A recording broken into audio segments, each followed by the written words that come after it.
Profe. Lo viejo, lo nuevo, no lo olviden, porque tiene que ver justamente con la noción de resistencia al cambio, ¿sí? Todos nos resistimos en algún momento a los cambios, a lo nuevo. Sí. No, que se está cortando demasiado. ¿Sí? Sí. Dios. Bueno. A ver. ¿Les pasa a la mayoría? ¿Cómo estamos? Porque, a ver, Yo también tengo te escucho buena señal de...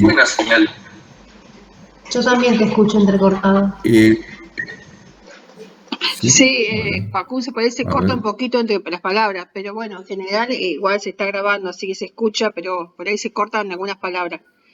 Ahí te digo algunos mensajes en el chat. Dice, profe, el observador es un extra, como dijo usted, alguien diferenciado del grupo y coordinador, o es un integrante del grupo, el observador. Porque en una parte dice que hay que diferenciarse. ¿El observador debe esperar al último momento de la tarea para explicar lo que observo? ¿Y qué tiene que aprender a observar? Está prohibida la participación verbal. Bien. Yo lo anoto. Vamos a tratar de desarrollar en profundidad el tema del rol observador. En realidad, acá, bueno, nos anticipa. Lo aclaro para que no quede flotando la pregunta mejor. Yo les decía que la técnica de grupo operativo, ¿sí?, que es donde se apoya y a partir de la cual habla Dora García, implica un equipo de coordinación que lo forma un coordinador y uno, dos, puede ser hasta 3 observadores.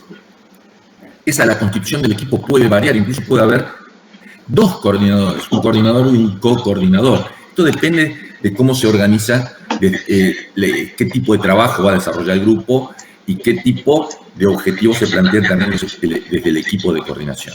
Pero siempre tiene que haber mínimo un coordinador y un observador para ser claros acá.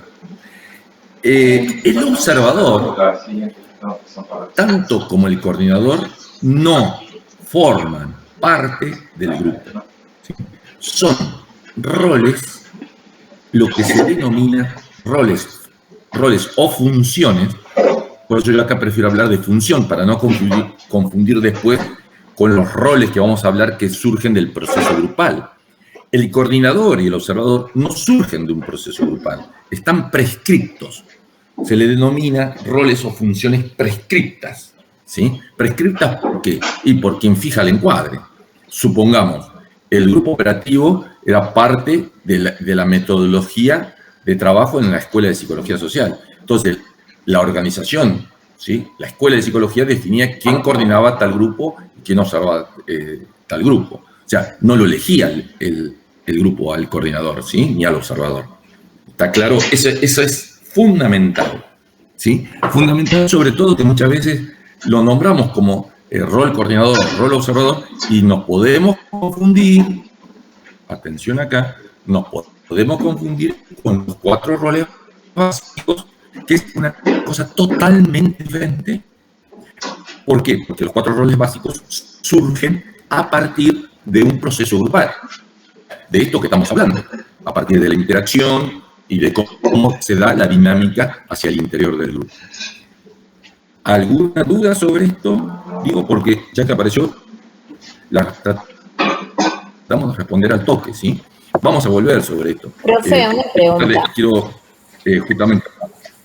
Sí. A mí me quedó una duda sobre las relaciones de interioridad. Como, o sea, no entendí si es que después de que se normalizó al otro y al grupo se dan... o cómo se dan. No entiendo. Se dan siempre a partir del fenómeno interaccional. O sea, a ver, en términos dialécticos no podemos decir algo está primero y algo después, pero lo que dispara el fenómeno de internalización es la interacción. Yo, si no interactúo con otro sujeto, no lo voy a internalizar nunca. ¿Sí? Sin interacción no hay internalización. Perdón, porque me confundí.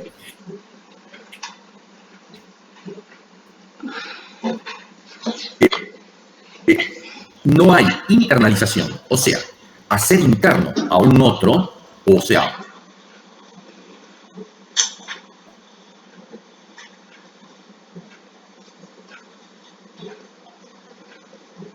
o aprender a un otro, si no hay un fenómeno de interacción, ¿sí? A partir de la interacción, entonces, se construye esto que en términos pichonianos, como la noción central. Ahí, justamente para avanzar un poquito, lo que Dora García dice, la interacción produce efectos, ¿sí? Produce la modificación de los sujetos. No es ni más ni menos que a partir de este fenómeno, ¿sí? Cuando interaccionamos, siempre hay procesos de aprendizaje.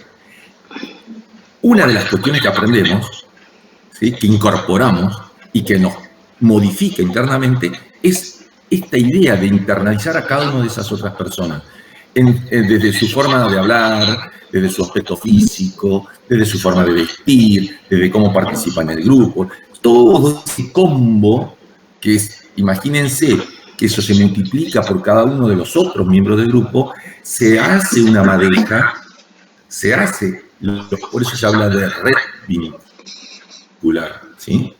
Porque todo esto juega lo intersubjetivo, ¿sí?, que va transformando lo intrasubjetivo de cada uno de los sujetos, ¿sí?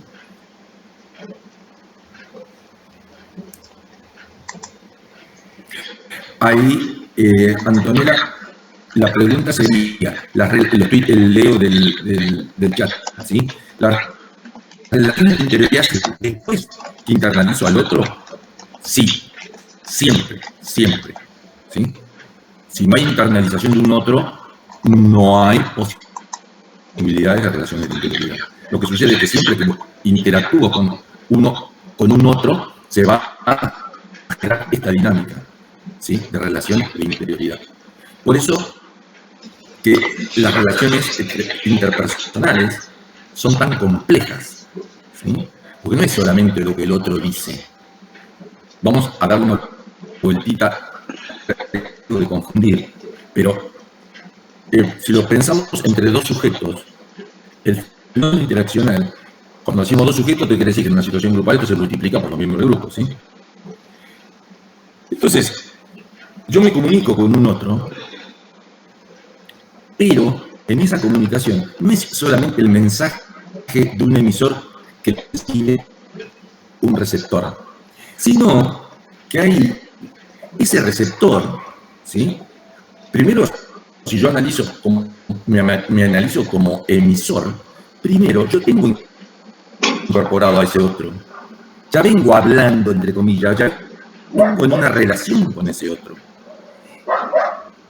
De antemano, yo tengo una idea de cómo va a reaccionar y, por tanto, organizo la manera y qué le voy a decir con una intención muy clara. Este proceso, por lo general, se da de manera bastante inconsciente. Este proceso no lo meditamos. Hay veces que sí. Pero cuando uno dice, bueno, pero tengo que tener cuidado, ¿cómo le voy a decir tal cosa? Bueno, en ese momento uno lo está como planificando previamente, ¿sí? Pero es ni más ni menos que esto, ¿sí? Porque eso nos lleva, fíjense, y léanlo bien en Dora García cuando habla de la noción de George Smith, del otro generalizado. No es ni más ni menos que esto, ¿sí? ¿Por qué? Porque hay una anticipación, ¿sí? Ese otro va a tener una idea de quién soy yo y por qué le digo lo que le digo, y yo voy a tener una idea de quién es ese otro y mi mensaje va a ir con una intencionalidad, presuponiendo que sé cómo va a reaccionar. Y ahí se va complejizando fuertemente esta cuestión, ¿sí? Por eso la comunicación, la comunicación interpersonal es sumamente compleja, ¿sí? Y ha dado para escribir teorías y volúmenes teóricos sobre el fenómeno de la comunicación. justamente por este fenómeno, ¿sí? No voy a ahondar mucho más, pero esta es la idea, ¿sí? Yo también tenía una consulta sobre ese mismo punto que marcó la compañera en la página 26, y que bueno, ahora a partir de este comentario que vos haces, y también había notado algo sobre la página 27 con respecto a el estereotipo, cómo se constituye. Pero mi pregunta, o sea, la consulta sería esta, a ver si lo entendí, por favor, si estoy equivocada, Sí. me gustaría que me lo puedas aclarar, ¿no? Porque a mí también me costaba esto de, bueno, lo de la mutua representación interna, lo que estoy leyendo es de la página 26, ¿no? De ahí es donde no me costaba entender. O sea, según Pichon Rivière, en relación con la mutua representación interna, esta puede constituirse si los grupos en los cuales trabajamos llevan a cabo su tarea durante un proceso que denominamos dialéctica entre sujetos. O sea, la interacción produce efectos y el efecto es básicamente la modificación de los sujetos intervinientes a nivel de la dimensión intrasubjetiva, de la transformación del mundo interno. O sea, podemos decir que en un proceso grupal el principio organizador interno de la mutua representación interna se constituye, se consolida, se establece a partir de esta interacción entre las personas y con el nivel de la dimensión intrasubjetiva, dialécticamente con la intersubjetiva, se consolidan las mutuas representaciones internas. Así, tal cual lo dijiste. Ok, lo entendí. Muchas gracias. me costaba mucho. O sea, esta intersubjetividad y la intrasubjetividad, esa dialéctica entre los miembros de este grupo, son los que van a constituir y fortalecer el principio organizador, que es las mutuas representaciones internas. Exactamente. Así es. Okay. Así es. Buenísimo. Otra cosita. Sí, siguiendo con ese análisis, en la página siguiente, 27, en donde arranca con respecto al interjuego de roles que se despliegan en un grupo, voy a tomar lo de George Mead, que habla la teoría del otro generalizado. Y más abajo, casi al finalizar del primer párrafo, dice: ese complejo reflejo general de todos los otros que yo tengo dentro mío, Mead lo llama el otro generalizado. Entonces ahí me surge una pregunta: ¿cómo se constituyen? La pregunta sería, ¿cómo se constituye el estereotipo? Claro, o sea, porque después más adelante hablamos, y en algunos, cuando llegamos a roles de coordinador y eso, habla que cuando se constituyen determinados estereotipos, aparecen algunos obstáculos, ¿no? Que el rol de coordinador debe identificarlos para esos obstáculos, poder sortearlos en función de los objetivos, la planificación, el diagnóstico y qué tenga establecido para ese grupo. O sea, como coordinador puedo correrme a un costado para que el grupo se siga desarrollando o participar desde otro lugar, ¿no? ¿Entendí eso? Justamente, sí, hasta ahí estamos de acuerdo. Me interesa retomar esto que vos viniste planteando de manera muy pertinente para reforzar y tratar de, quizás con la idea de simplificar para a ver si para consolidar las ideas, la relación interconceptual, digamos, ¿no? ¿Cómo juegan los conceptos? Nosotros hablamos de intersubjetividad, ¿sí?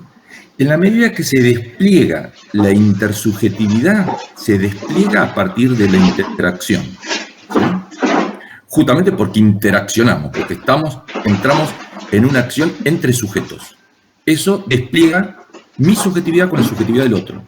Ahí se da una dialéctica intersubjetiva, ¿sí?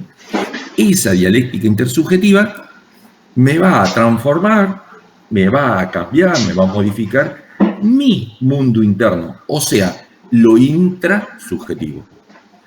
¿Queda claro esto? ¿Sí? Esa es la dinámica, y a partir de esa noción se despliega la noción de otro generalizado. No es ni más ni menos que darle una vueltita más a esta idea, ¿sí? El otro generalizado no es más. Cuando Smith en realidad dice a ese complejo reflejo general de todos los otros que yo tengo dentro mío, o sea, lo tengo dentro mío porque lo tengo representado internamente, ¿sí? Estamos hablando de representación interna. Estamos hablando de cómo yo internalicé a cada uno de esos otros, ¿sí? Básicamente a eso remite. La idea de estereotipo es una noción que podríamos pensarla como negativa, ¿sí? Como el estereotipo como fijeza, ¿sí? Como algo que hay que modificar para que siga una línea de aprendizaje y de transformación y de cambio. El estereotipo es algo que se fija, ¿sí? Acá sería un poco complicado poner ejemplos, pero supongamos en un funcionamiento un grupo de estudio, ¿sí? Podemos pensar en un grupo como funcionan normalmente los grupos de estudio, si bien tenemos que estar atentos que los grupos de estudio no tienen un coordinador y un observador, ¿sí? A quedar abiertos por las dudas. Pero perfectamente podemos analizarlo. El estereotipo se da cuando determinado, sobre todo cuando determinado rol se fija, ¿sí? En la medida que los roles, por eso dice los 4 roles básicos, vamos un poquito, ¿sí? Los 4 roles básicos que habla Dora García, que habla la teoría pichoniana, son rotativos, ¿sí? Por eso que dice, están en permanente movimiento. Cuando esta cuestión rotativa, si bien uno lo puede entender clarito en la teoría, en la realidad, la tendencia es siempre hay una tendencia a que los roles se fijen.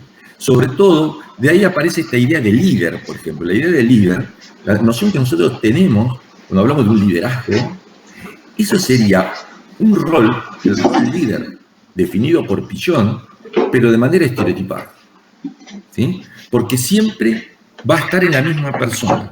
Cuando un rol siempre está picando en la misma persona, estamos en situación de estereotipo.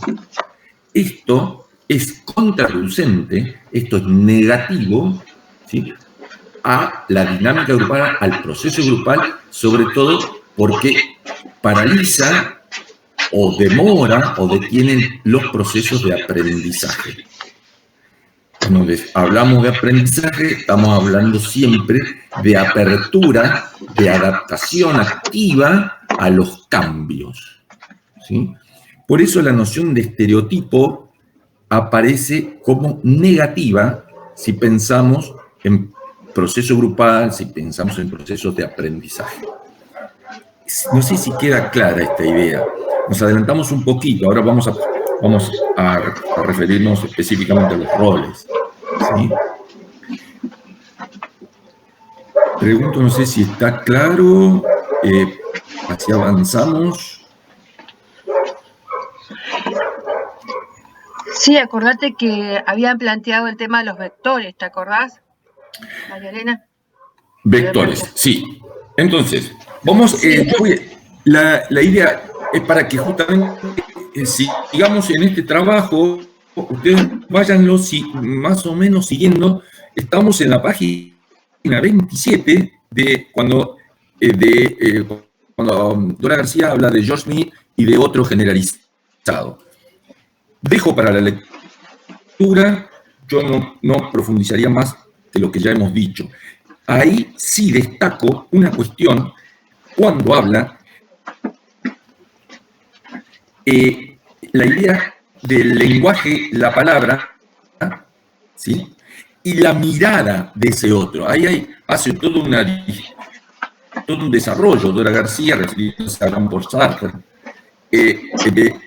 como desarrollos de Sartre en distintos momentos que refieren a la mirada de ese otro, ¿sí? Que ahí podemos nos puede servir también para abonar o enriquecer la idea de estereotipo que terminamos de hablar. La importancia de la mirada del otro. Esto de la mirada, que también ahí lo trata con un aporte de Martin Buber sobre el pie de página, es muy interesante para pensarlo. Ahí Dora García desarrolla un poco la idea, está igualmente muy sintético sobre la mirada, podríamos hablar muchísimo, pero básicamente como para darle una vuelta de conexión con la realidad a esta cuestión bastante abstracta que hablábamos cuando hablamos de internalización, de intersubjetividad, etc. La mirada tiene que ver con un reconocimiento del otro, ¿sí? Y de ese otro hacia mí. O sea, pensemos siempre en un ida y vuelta, donde va a haber mensajes, o sea, la comunicación va a estar jugando un papel preponderante, ¿sí? Imaginémonos una situación grupal con intercambios, ¿sí? Diálogos cruzados, ¿sí? Donde nosotros podemos percibir lo que se dice con el sentido del oído, podemos percibir con la vista lo que acontece, los movimientos, las conductas de las personas, y ahí en ese juego, complejizando la cuestión, aparece la idea de las miradas, tienen que ver los gestos, ¿sí? Ahí podremos introducir la idea de la comunicación verbal, no verbal, ¿sí? La comunicación, la idea de la palabra, el uso del lenguaje, determinados códigos de comunicación, pero también lo gestual, lo conductual, la posición de los cuerpos, los gestos de las caras, y ahí aparece la idea de las miradas también, ¿sí? Entonces ahí aparece como puede haber una mirada censuradora, una mirada que paraliza, o puede aparecer una mirada continente, una mirada cálida. Ahí ¿sí? Se abre toda la dimensión de la complejidad humana que tiene que ver con el sentir, ¿sí? Con las sensaciones, con lo que la presencia de ese otro, de esos otros, me provoca, ¿sí?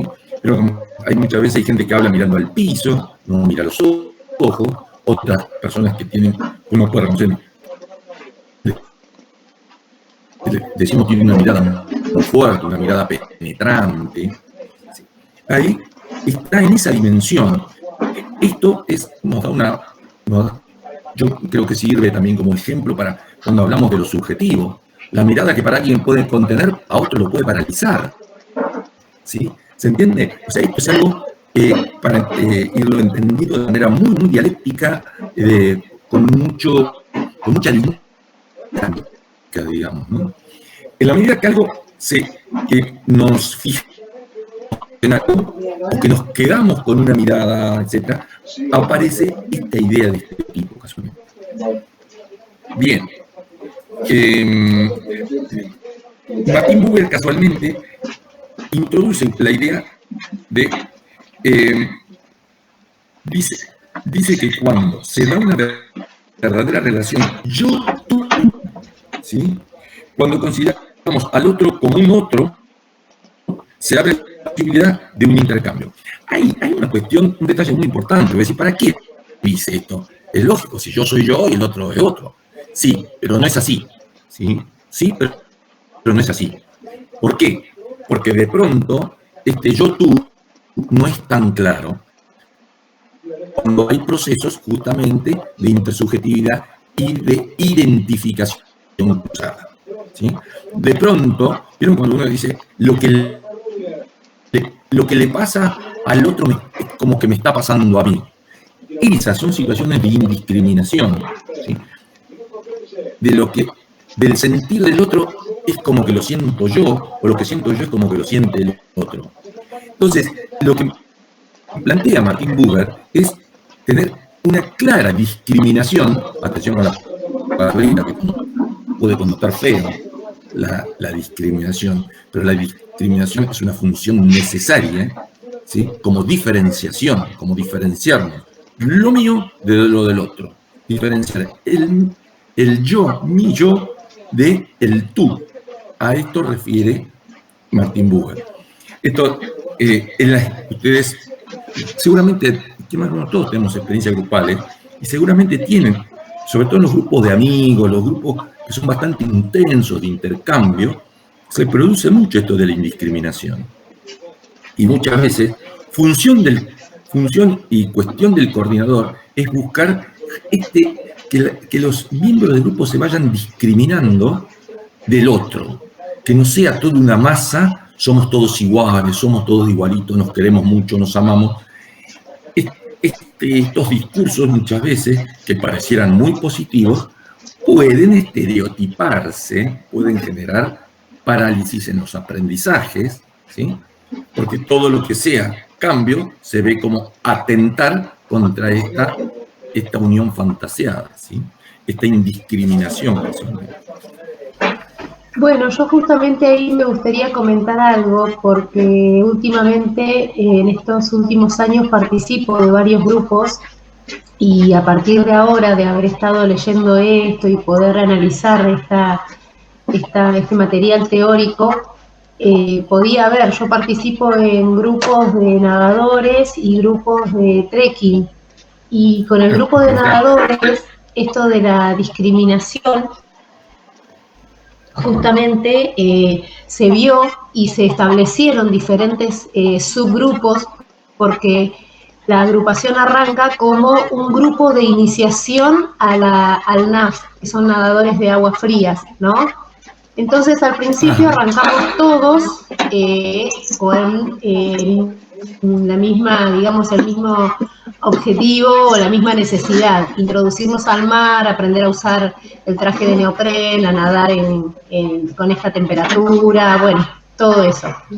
A medida que, yo ya hace 3 años que estoy ahí, a medida que fue avanzando este grupo, justamente se dio esto, en donde hay gente que fue avanzando un poco más con respecto a su rendimiento o a la cantidad de metros a nadar, y sí hubo esa discriminación, y acá en esto puedo ver, por eso lo traigo como ejemplo, puedo ver esto del estereotipo, ¿no?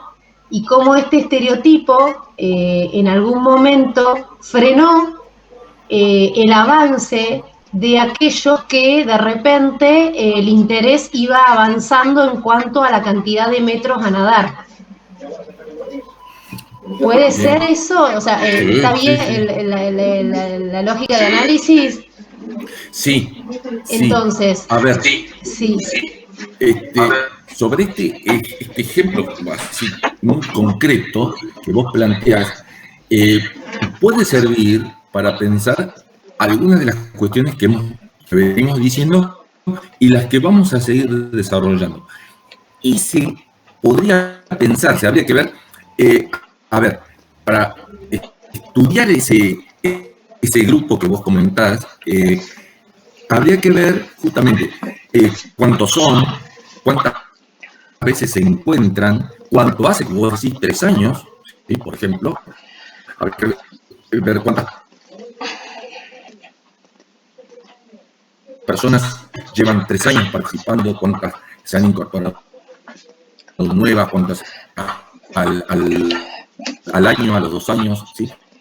Habría que ver justamente contextuar para poder hacer un análisis de los procesos de cada uno, por ejemplo. Y vos claramente mostrás justamente que no todos somos iguales. En los grupos deportivos, como pueden ser o los grupos de ciclismo, los grupos de running, de decir, si yo puedo, vos también, por ejemplo. Esa es una forma de indiscriminación. Eso es no estar discriminado, no estar claro que yo funciono, mi cuerpo funciona de determinada manera, y sobre todo mi subjetividad funciona de determinada manera, mi relación con el cuerpo o con el esfuerzo o con el sacrificio es muy diferente de la conexión del otro con el esfuerzo, el sacrificio y su propio cuerpo. ¿Se entiende? Hay en este ejemplo de los grupos deportivos, de entrenamiento, etcétera, hay un tema muy serio que es los grupos de aprendizaje también. O sea, se produce lo mismo en realidad, nada más que, o sea, salvando que los otros están sentados en una silla y otros se están moviendo, pero tarde o temprano siempre son aprendizajes, y a todo aprendizaje le corresponde determinado tiempo, y el tiempo es de cada una de las personas, ¿sí? Si bien podemos pensar un tiempo grupal, no todos acompañan el mismo tiempo, los mismos tiempos en aprendizajes, en capacidad, en rendimiento.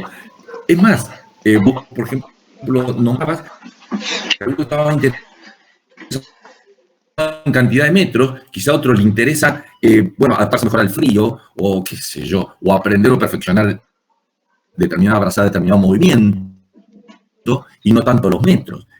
Esto sucede, ¿sí? Que, digo porque por ahí son ejemplos muy interesantes, y que más que menos todos o participamos o hemos participado en grupos por ahí deportivos, y nos sirve para pensar mucho lo grupal, ¿sí? Sirve para pensar.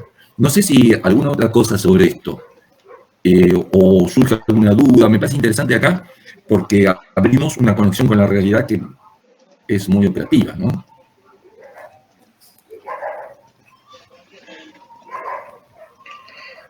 No sé si hay alguna otra duda por parte del estudiante. Sí. Habían planteado el tema de los vectores, la tarea, que ya la contestaste. Habría, el tema del observador, si es extra o es parte del grupo. Sí, eso también lo trabajamos, pero voy a avanzar entonces, voy a acelerar un poco el ritmo en función del tiempo, para poder llegar para poder barrer los roles y los vectores, ¿sí? Vamos a avanzar con roles y vectores. Primero vamos con roles. Ahí en la página 28. Hola, sí. ¿Alguna consulta? En la página 28, Dora García arranca. Hay un detalle interesante ahí.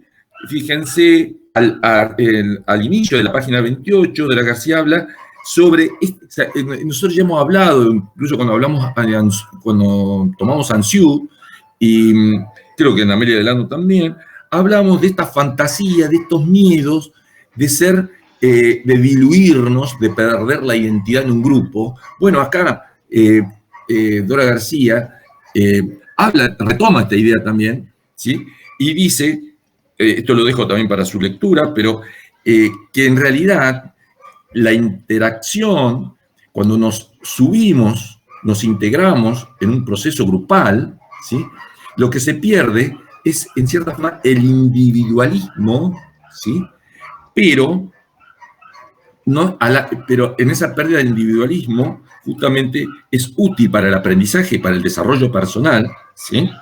Porque se crece, ¿sí? Se gana en cooperación, en salir de mi centro, o sea, descentrarme. Esta tiene que ver con la noción de descentrarse, o estar centrado o estar descentrado. Esta es la idea de descentrarse, salir del individualismo, salir de uno mismo para ir al encuentro de otro, ¿sí? Eso constituye todo un proceso de aprendizaje. Bien, vamos con rol. Hay ustedes, primero una definición de rol, ¿sí? Como un modelo organizado de conducta relativo a una cierta posición. Esto seguramente en sociología quizás lo vieron. Esta es la relación de rol y estatus. Cuando habla de posición, sería la idea de estatus, ¿sí? O sea, una conducta organizada relativa a una posición dentro de un conjunto de otras personas, ¿sí? O sea, de un grupo. Entonces, ahí también habla Ahora hace alguna digresión sobre la idea de heterogeneidad, ¿sí? La idea de heterogeneidad es una noción muy importante cuando trabajamos con grupos, porque ahí aparece se juega una contradicción, de cierta forma, entre heterogeneidad y homogeneidad. En realidad, la fantasía muchas veces es encontrarse gente como uno.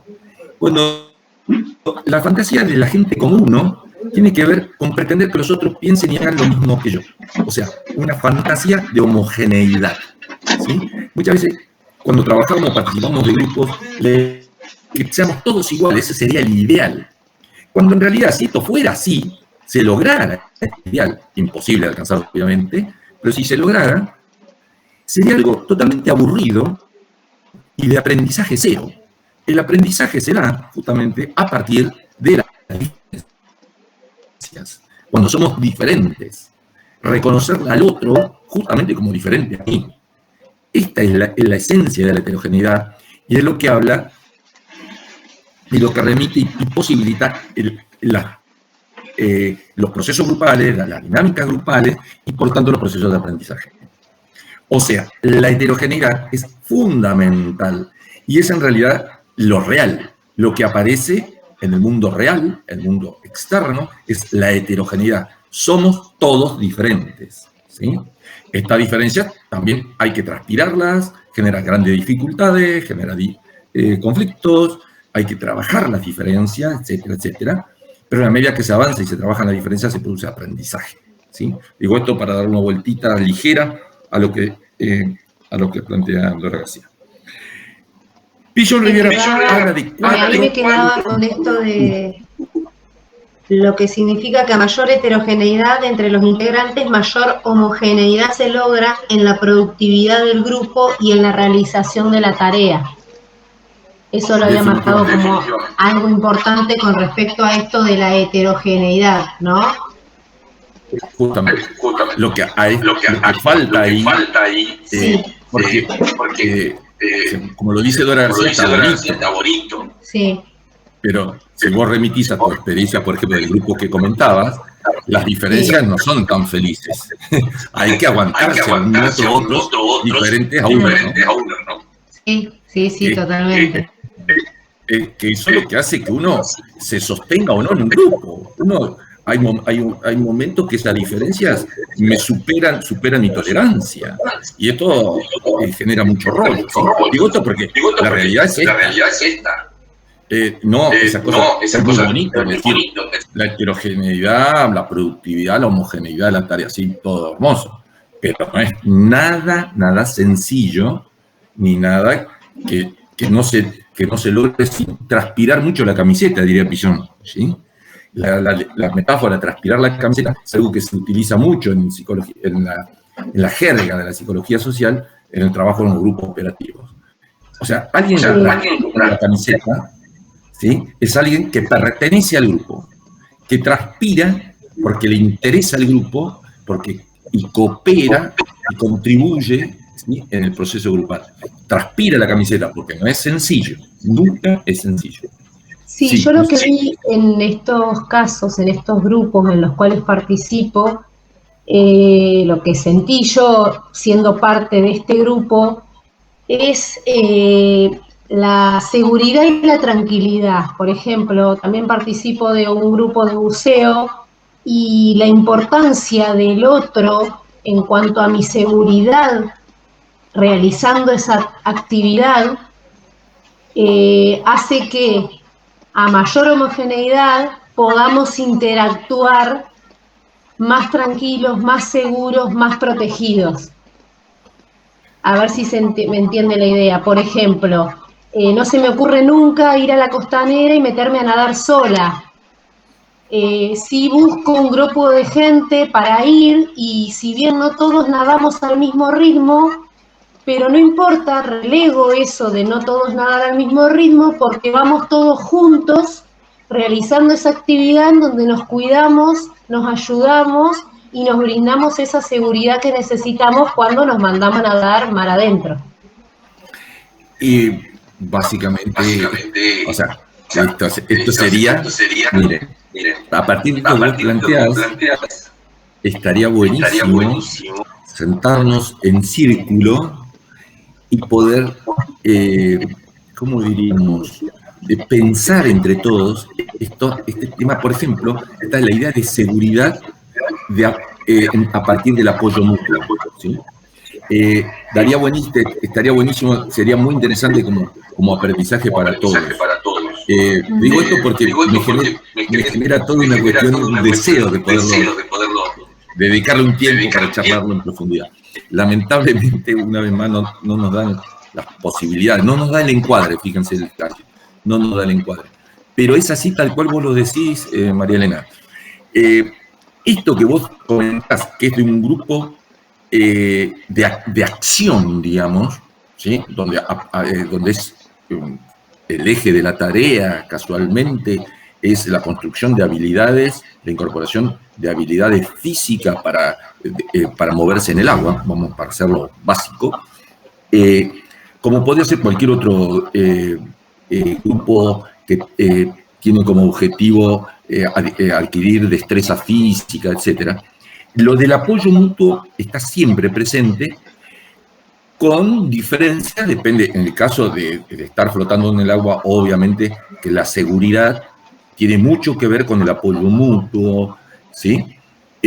Pero la seguridad siempre va a tener que ver con el apoyo mutuo, aun cuando estamos sentados en silla y trabajando un texto de psicología social, ¿sí? Lo que sucede, bueno, aparecen distintas dimensiones.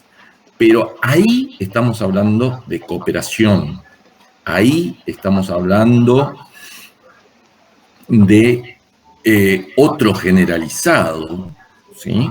Porque también, cuando me meto al agua, yo sé que si está Juan, Pedro y María y Laura, ¿cómo van a actuar ellos una vez que se metan en el agua? ¿Sí? Ese es otro, ahí aparece la idea de otro generalizado.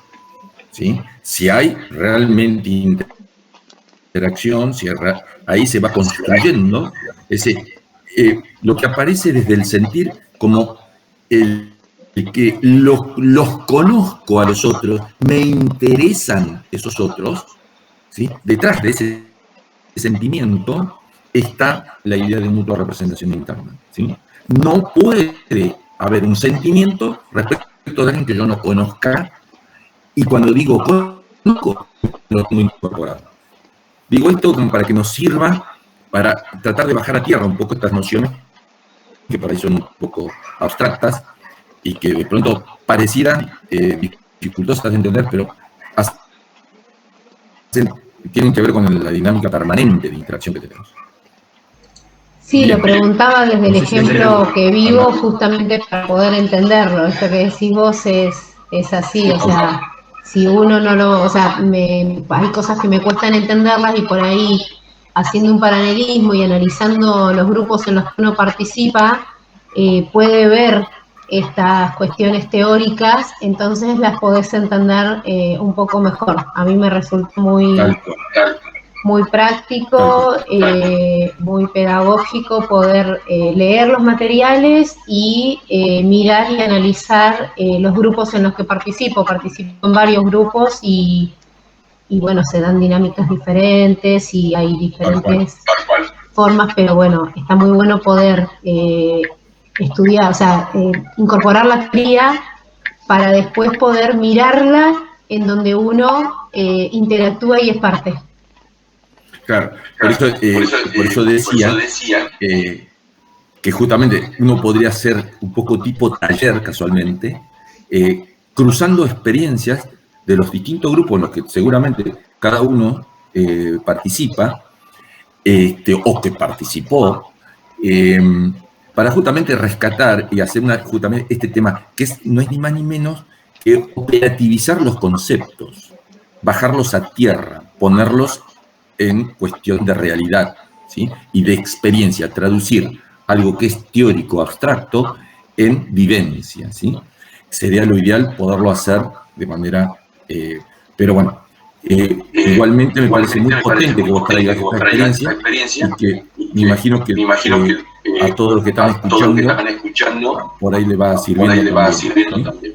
Una consulta. En la clase de consulta anterior al parcial, ¿podemos hacer un ejercicio? Porque a mí, por ejemplo, me quedó un poco colgado, o sea, colgado en el sentido de la incorporación de los conceptos, la guía de estudio de Didier Anciu, la dinámica de grupos pequeños, y bueno, el trabajo tiene algunas correcciones que me gustaría en esta clase de consulta anterior al parcial, si podemos retomar ese material, pero desde una dinámica de un ejemplo o alguna situación, recrear alguna situación en particular para poder entender esos conceptos.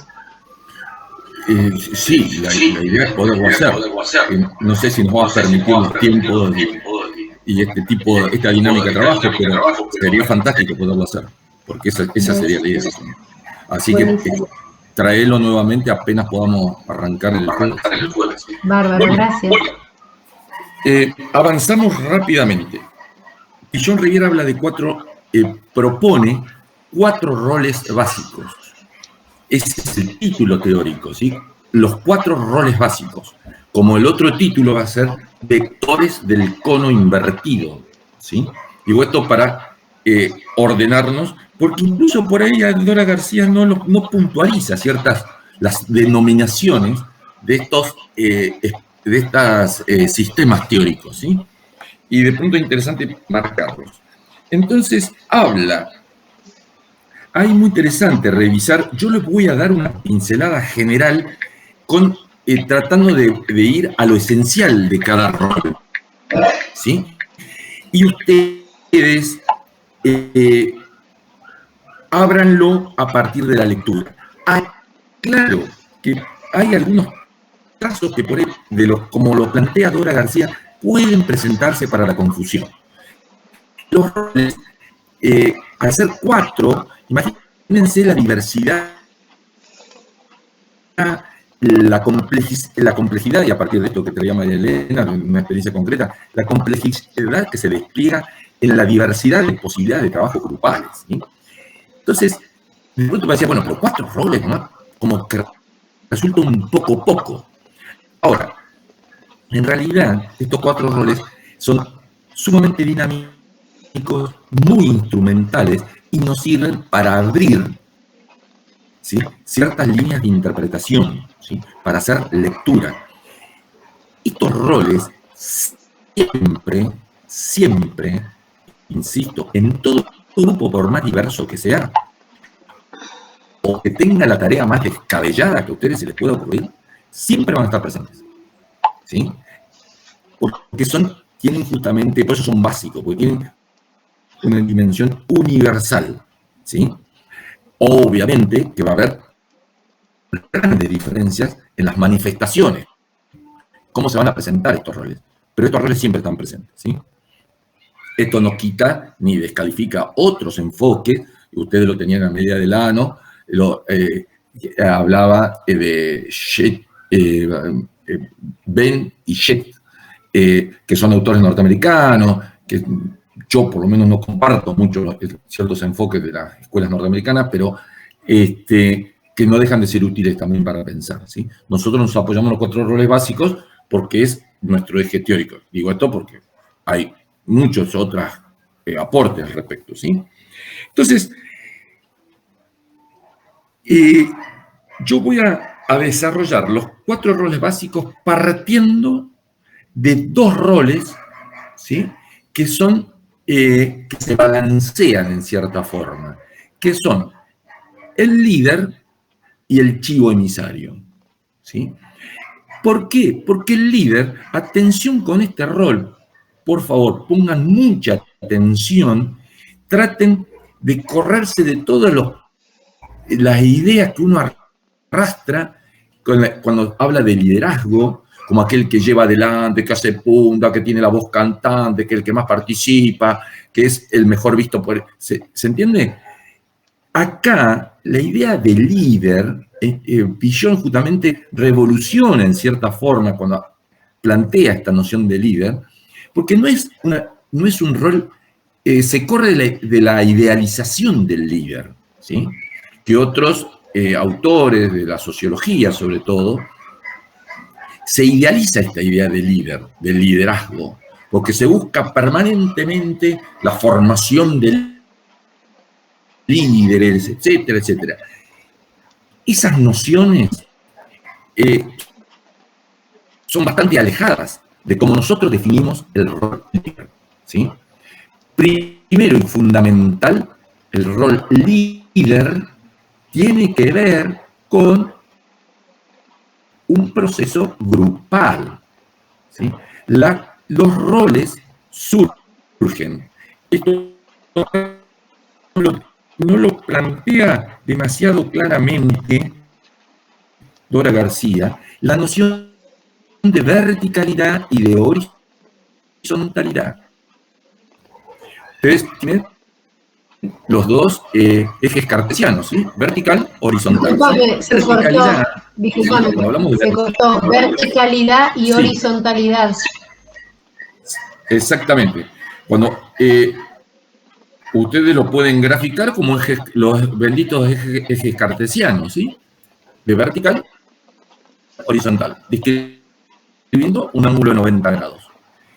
La verticalidad remite a lo personal, a lo individual, a la historia de cada una de las personas que constituyen el grupo, ¿sí? La verticalidad. La horizontalidad remite a un aquí y ahora de la situación grupal, ¿sí? O sea, la verticalidad habla del sujeto y la horizontalidad habla del grupo, ¿sí? ¿Puedes repetirlo, por favor, que se cortó? Sí. Verticalidad. La verticalidad, ¿sí? Habla de la situación de cada persona, de la historia que trae, que porta cada uno de los miembros del grupo, ¿sí? Entonces, ahí hablamos, porque la verticalidad habla de la cierta disponibilidad de cada uno de los miembros del grupo, ¿sí? A partir de su historia personal, ¿sí? Ahora, la horizontalidad es algo totalmente diferente porque remite a la situación en un aquí y ahora, en un presente del grupo. Fíjense, en un presente segundo a segundo de lo que se va desarrollando en el intercambio grupal, ¿sí? Entonces, verticalidad remite a los sujetos, horizontalidad remite al grupo, al aquí y ahora del grupo. En el vértice, donde se encuentra la verticalidad con la horizontalidad, surge el rol, ¿sí? En el encuentro, ¿sí?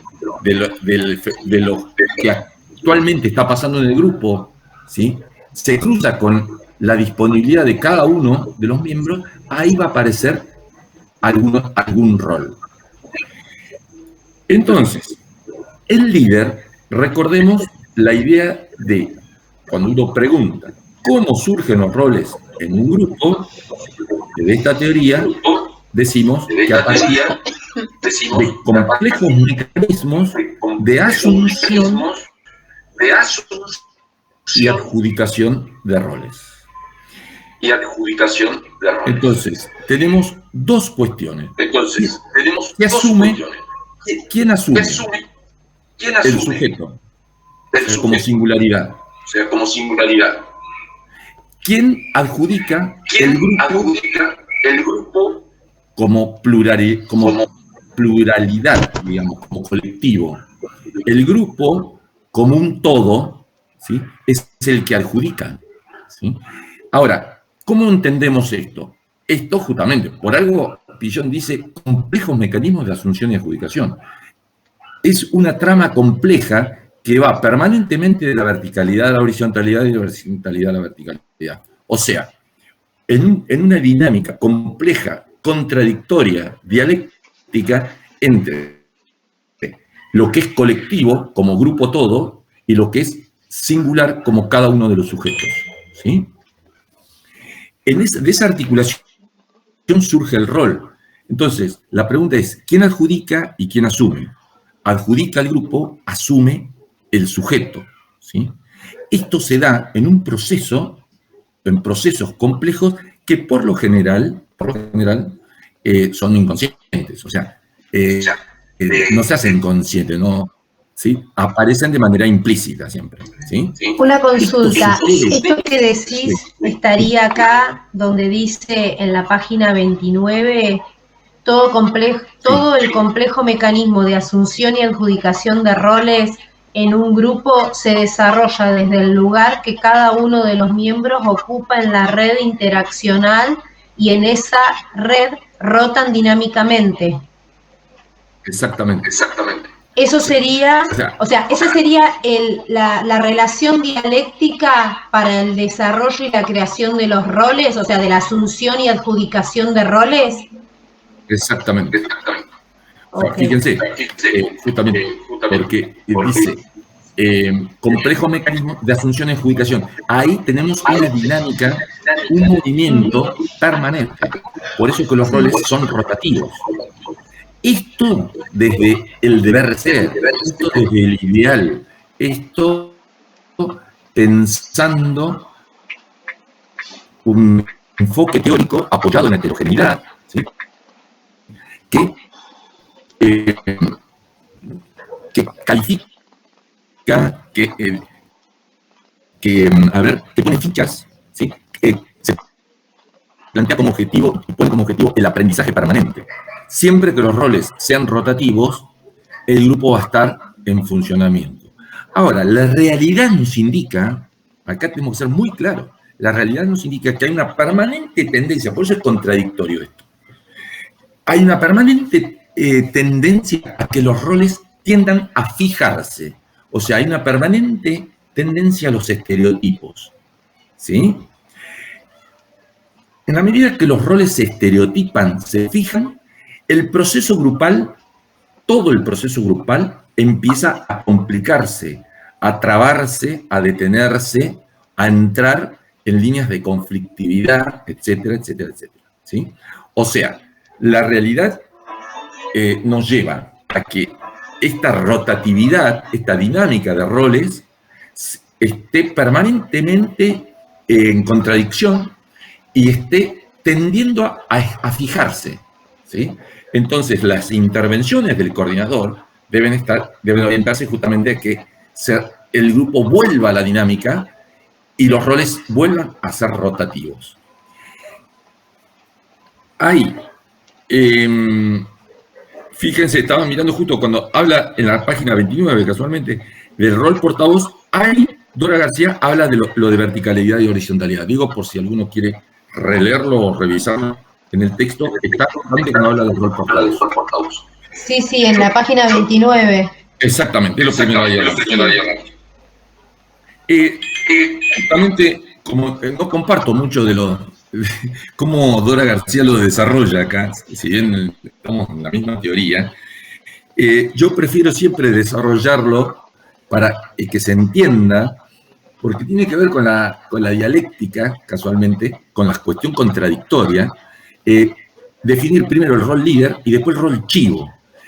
El rol líder, fíjense, si pensamos, asumido, adjudicado en el rol líder, el grupo le adjudica a la persona que va a desarrollar, que va a asumir el rol líder,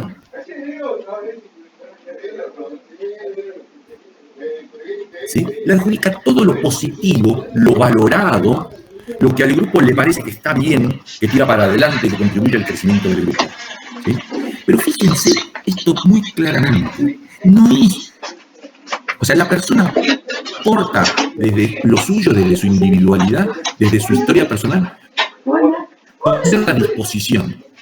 O sea, ¿qué tendría que traer la persona para que el grupo le adjudique? Y mostrar que pertenece, mostrar una persona inquieta, una persona que muestra cierta lucidez al momento de cómo plantea las cosas, que interviene, que habla, que participa, ¿sí? Una persona por lo general extrovertida, ¿sí? Pero atención, un silencioso en algún momento puede ser, se le pueda adjudicar cierto tipo de liderazgo.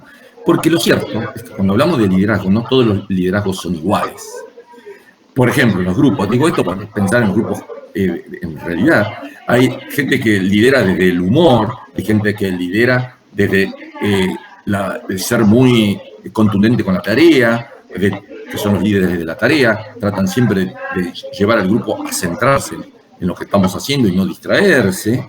Otros que justamente van a liderar otros tipos de posturas, ¿sí? O sea, los liderazgos nunca es uno. El liderazgo se define de acuerdo a cómo reacciona el grupo frente a esa persona también. Porque al líder, el grupo lo va a acompañar, lo va a seguir, ¿sí? Pero esto no es para toda la vida, esto puede durar segundos, ¿sí? Ese liderazgo, si los roles realmente son rotativos, van a durar muchas veces fracciones de segundo. Al rato, ese líder del momento puede transformarse en un chivo. Casualmente, porque el chivo, ¿qué le adjudica? Acá tenemos que prestar mucha atención, sobre todo después cuando ustedes lean el texto. Al chivo, el grupo, le va a adjudicar todo aquello negativo, atemorizante, dice la teoría. O sea, ¿qué genera temor en un grupo? ¿Cuál es la suma de todos los miedos en un grupo? Ni más ni menos que la desintegración del grupo, que el grupo se desintegre. Ese es el miedo central. Y ese es una de esas cuestiones que se le adjudican al chivo. Por eso se lo chiva. Porque por culpa tuya por culpa tuya nos peleamos, por culpa tuya surge tal conflicto, por culpa tuya no avanzamos en la tarea, por culpa tuya este grupo se puede desintegrar. Eso en términos fantasiados, ¿sí? Muchas veces hay veces, ojo, que hay veces que se verbalizan, ¿sí? Entonces, ¿qué va a aportar el chivo? Y por ahí aporta desde lo personal, que por el medio colgado, que muchas veces puede ser muchas veces cuestionador, puede ser que muchas veces son muchas veces las personas que llegan tarde o que se olvidan las cosas, que no cumplen con ciertos acuerdos, con ciertos compromisos con el grupo, ¿sí? O sea, ponen lo suyo, la verticalidad, ¿sí? Ponen lo suyo. Y el grupo les da para que tengan, ¿sí? Ahora, atención, porque supónganse que un miembro del grupo se olvidó X cosa que era necesario para avanzar en la tarea. Puede ser que la persona pueda explicar claramente y correrse, porque acá tenemos que tener en cuenta un detalle muy importante. La asunción, no siempre que el grupo va por una persona a adjudicar un rol, esa persona lo va a asumir, ¿sí? Esto no es que porque el grupo busque la adjudicación, la persona lo va a asumir. Muchas veces se da, justamente eso contribuye a la dinámica del rol, que las personas se corren y el grupo salta de Juan a Pedro y de Pedro a Marcelo, ¿sí? Buscando la adjudicación. Este es un juego que se da de manera, vuelvo a insistir, totalmente implícita. Acá no hay ni voluntad, ni conciencia, ni razón. Este es un proceso totalmente inconsciente, que se puede traer, se puede explicitar, si uno conoce la teoría, sobre todo desde una coordinación, ¿sí? Tenemos que ser muy claros acá. Entonces, siempre que hablamos de rol, nunca perder de vista esa dinámica de asunción-adjudicación. ¿Qué asume, qué se le adjudica y qué asume? Entonces, repasamos. Líder se hace cargo o asume todo lo positivo valorado del grupo, ¿sí? El chivo va a ser la contraparte, el contrapeso. La otra punta va a estar haciéndose cargo, se le va a adjudicar y va a asumir todo aquello negativo, temido, atemorizante, ¿sí? que le genera problemas al grupo o que contribuye negativamente al grupo, ¿sí? Lo dejo definido de esta manera para que ustedes después lo lean, ¿sí? luego están otros dos roles que podríamos decir que se complementan. O sea, los roles son siempre complementarios, obviamente. Por lo general, siempre hay presencia de los 4 roles. Hay veces que aparece con más fuerza un chivo, por ahí, o un líder, o un saboteador, o el portavoz. Los que más aparecen, o quizás sean los más sencillos de ver, muchas veces son los chivatos y el saboteador, porque tienen cierta marca negativa. En realidad, unos son tan necesarios como otros, y son igualmente de positivos todos los roles. Son necesarios, son roles, por eso son roles básicos y universales. Son necesarios los 4. ¿Sí? Si no encontramos un rol es porque no lo estamos viendo, ¿sí? Pero siempre está, ¿sí? Es como dice Marina Ross, el sol, aunque no lo veamos, siempre está. No sé si conocen, es una canción viejísima. Bien. Entonces, tenemos el rol saboteador. Atención acá, porque este es un rol que aparece mucho en los grupos, ¿sí? Y que por ahí lo vemos con cierta facilidad. Inicialmente decimos que es el que atenta contra la tarea. ¿Pero por qué atenta contra la tarea? Porque se le adjudica y se hace cargo de la resistencia al cambio.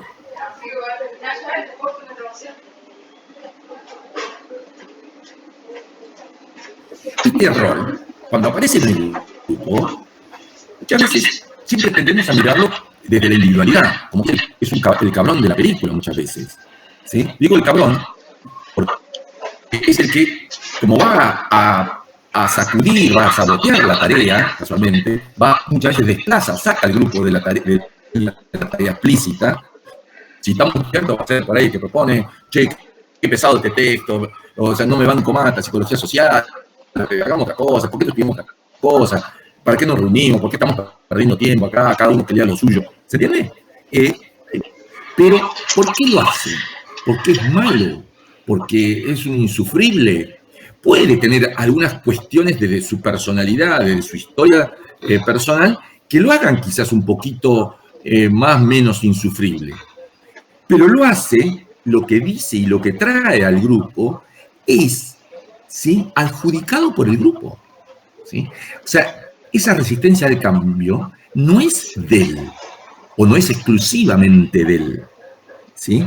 Es de todo el grupo. Esto tiene que quedar muy claro. Si no, la tendencia es siempre a personalizar los roles, ¿sí? A ponerle la culpa del rol a la persona. Y esto no es así. Los roles siempre son grupales. Siempre van de la horizontalidad a la verticalidad, ¿sí? Y obviamente de la verticalidad vuelven a la horizontalidad. Pacu, ya ¿sí? Son 2 horas que estamos. Sí. Uy, ya. Me parecía que no íbamos a quedar a mitad camino. Por eso se están quedando 12. ¿Querés que cerrar ahí para ya dejar? Sí, bueno, rematamos acá. En todo caso, dejamos en claro la lectura y el jueves vamos sobre cuestiones puntuales. Sobre todo que nos faltan los vectores, ¿sí? Revisen bien los vectores, aparecen muy claros en Dora García, salvo, aclaro una cuestión, de los vectores. Esto para que también en todo caso lo comenten a los compañeros que no están. Cuando habla de vectores, en Dora García falta el vector Telé. El vector Telé aparece sobre el final del capítulo cuando habla del rol observador. Y casualmente, García no desarrolla, no explica qué es el rol, qué es el vector Telé, sino que lo relaciona con el clima grupal, ¿sí? Y lo que habla es de clima grupal, no habla de Telé, ¿sí? Este es un vector fundamental para que ustedes lo revisen. El vector Telé, lo aclaro para que quede en la clase, el vector Telé Telé significa distancia o la distancia, como teléfono, telégrafo, etc. Televisión. Habla de la distancia intersubjetiva, la distancia entre las subjetividades de los sujetos, ¿sí? Es la simpatía, antipatía, ¿sí? Atracción, rechazo que se da entre las personas que constituyen el grupo, ¿sí? Eso es TLE, que habla también, obviamente, de una disposición, más o menos, respecto para trabajar juntos. ¿Sí? Eso es el lector TLE. Lo dejo aclarado porque falta en el texto. Una consulta, Osvaldo. ¿Me sugerís algún material como para poder darle una leída o algún material cortito y que me marque este tipo de los vectores? ¿Qué podría leer como para complementar a esto? Mira, lo ideal son unos fichas que damos en psicología social. Esto por lo general, en todas las cursadas siempre lo trabajamos. Así que por ahí algún compañero lo puede tener, o si ya la han cursado la materia. Si no, la podemos subir y hacer circular también. Eso te iba a pedir. Si por favor puedes subir.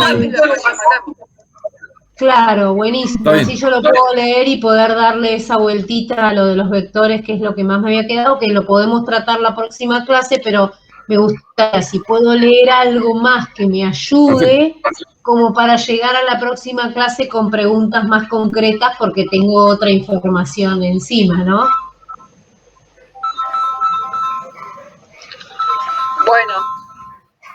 Bueno, si no hay más nada que agregar, estaríamos casi cerrando y el jueves nos encontramos para evacuar otro tipo de dudas, ¿sí? Seguimos con algunas cuestiones que quedaron pendientes. Ahí retomamos y redondeamos el tema de roles, entonces, ¿sí? Exacto. Roles y vectores. Bueno, buenísimo, muchísimas gracias. Y revisen coordinador y observador, así vemos, ¿sí? Buenísimo, gente. Estamos viéndonos el jueves. Que tengan buenas tardes. Buenas tardes. Buenas tardes.